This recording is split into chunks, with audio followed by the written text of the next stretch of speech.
हाल ही में मेरी बहस एक गुरु परंपरा से ज्ञान प्राप्त किए ब्राह्मण से हुई।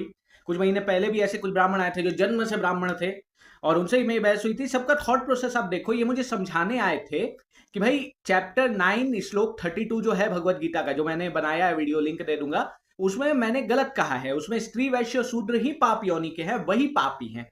मैंने कहा कि ऐसा नहीं है, हमारा सनातन धर्म ऐसा नहीं है कि स्त्री वैश्य और शूद्र को पापी कहे। मैंने इनसे पूछा कि अगर स्त्री पापी है तो राम कृष्ण परशुराम उनकी कोख से, एक पापी की कोख से जन्म क्यों लेते हैं?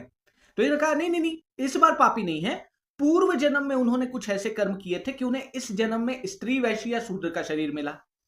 मैंने उनसे कहा कि भाई देखिए ये बिल्कुल बकवास है, इससे बस डिस्क्रिमिनेशन फैलेगा। बोले नहीं नहीं नहीं नहीं, ये व्यवस्था है, हमें शूद्र या वैश्य से घृणा करने की जरूरत नहीं है। बट प्रॉब्लम यही है कि जब ऐसी मानसिकता होगी, घृणा अपने आप जन्म ले लेगी।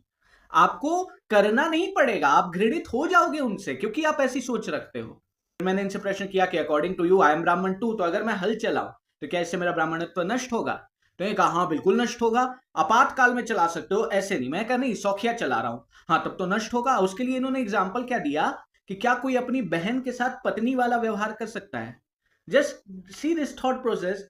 मेहनत करके किसानी करना, हल चलाना और माँ बहन के साथ सोना, इन्होंने एक बना दिया। फिर मैंने कहा कि चलो सारी बातों से एग्री कर गया, अब ये बताओ कि पूर्व जन्म में तुम्हारा ऐसा कौन सा पुण्य था कि तुम इस जन्म में पुरुष ब्राह्मण शरीर में जन्मे, और तुम्हारी माता का ऐसा कौन सा पाप था कि वो इस जन्म में स्त्री शरीर में जन्मी? तो इन्होंने कहा कि देखो वो तो नहीं पता, बट रिजल्ट पता है। जब तुम्हें एग्जाम का ही नहीं पता कि मैंने क्या लिखा है, कौन सा एग्जाम दिया है, तो एक झूठा रिजल्ट हाथ में लेके क्यों घूम रहे हो? वो तो बस ईगो क्रिएट कर रहा है।